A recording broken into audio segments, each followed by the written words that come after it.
আসসালামু আলাইকুম প্রিয় বন্ধুরা বা দেশ বিদেশ যারা আছেন সবাইকে বলছি আমার পক্ষ থেকে। তা আমি আমার ভিডিও স্ক্রিনে নিচে দেখেন একটা প্রতিবন্ধী লোক বললে কি লোকটা অবশ্যই ভালো ছিল।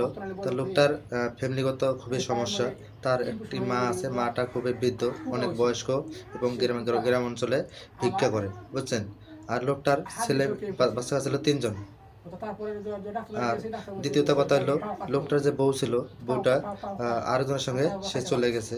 তারপরে এই লোকটার কি অবস্থা দেখছেন, লোকটা তার পায়ে একটা বা কোনোটা নষ্ট হয়েছে, এক পা নষ্ট হয়ে গেছে। নষ্ট হওয়ার কারণে এই পাটা পচে গেছে। পচে তারপরে আবার পোকা ধরছে, বুঝছেন। তা লোকটা অনেক গরিব, কিন্তু যে চিকিৎসা করবে তা অনেক তার তাপ ব্যবহার কষ্টকর, চিকিৎসা করার জন্য খুব তাপ ব্যবহার হয়ে যাচ্ছে। তা লোকটার একটা পা কেটে ফেলছে। তার বাড়ি হলো বরিশাল, বুঝছেন। সে ঢাকা নারায়ণগঞ্জে থাকে। তা আমাকে বলছে যে শাহিন ভাই কাজ করেন ভাই, আমি তো খুব বিপদে পড়ছি, তা আপনি আমার জন্য একটু উপকার করেন। কি উপকার? পরে আমাকে ছবি পাঠিয়ে দিল আর একটা ভিডিও পাঠিয়ে দিচ্ছে। বলছে শাহিন ভাই আমার তো এই সমস্যা হয়েছে বা একটা পা কেটে ফেলছি, তো এখন তো ভাই আমি চলতে পারতেছি না, আমি কীভাবে চিকিৎসা করবো, কেমনে চলবো? আর মা তো সারাদিন ভিক্ষা করে বেড়ায়, বুঝছেন ভাই। তা লোকটা আমাকে এইভাবে বলছে। আর লোকটা অবশ্য আমার পরিচিত কেমন হলো, লোকটা আমরা সহ এক বাসায় প্রায় 2-3 বছর ছিলাম, বুঝছেন। তা বাসা চেঞ্জ করার পর যখন আলাদা হয়ে গেছি, 2 জন 2 জায়গায় থাকি। তো এই জন্য আমি আপনাদেরকে বলছি ভাই, রিকোয়েস্ট করছি বা আপনার যেখান থেকে আমাদের এই ভিডিওটা দেখবেন, অবশ্যই ভাই লোকটার বিকাশ নাম্বার থাকবে এবং তার অ্যাড্রেস থাকবে।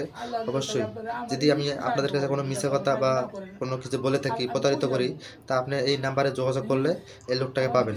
অবশ্যই যোগাযোগ করে একটু খবর নেবেন যে তার কি সমস্যা, বুঝছেন ভাইয়েরা, সবাইকে বলতেছি। তা আপনার খবর ফোন দিয়ে শুনে নেবেন তা আপনার কি সমস্যা। তা আমার কথা হলো, তা আপনারা যদি পারেন দেশ বিদেশ বা যেখান থেকে দেখতেছেন আমার এই ভিডিওটা দেখবেন, অবশ্যই ভাই ওই লোকের পক্ষ থেকে আমি আপনাদের কাছে একটা হাত বাড়াইলাম। তা আমরা তো কতটা খরচ করি বা কত বন্ধু বান্ধবের পিছনে খরচ করি, বুঝছেন। তা আবার রমজান মাসে যে লোকটা একটা হাত বাড়িয়েছে, অবশ্যই ভাই তার কাছে একটু সাহায্যের হাত বাড়িয়ে দিই ভাই।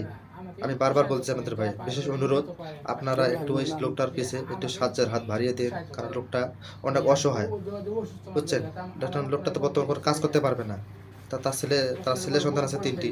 তো অবশ্যই ভাই যদি আপনাদের কাছে ভিডিওটা ভালো লাগে, অবশ্যই আপনারা দেখবেন, ভিডিওটা দেখে অবশ্যই ভাই এই রমজান মাসে আমরা কত টাকা খরচ করতেছি, আর 10টা টাকা যদি একটা লোকটারে দেই, অবশ্যই আল্লাহ তাক দেখবে ভাই যে আমাদেরকে কি দিচ্ছে না দিচ্ছে, অবশ্যই না।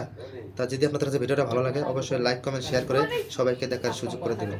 ধন্যবাদ সবাইকে।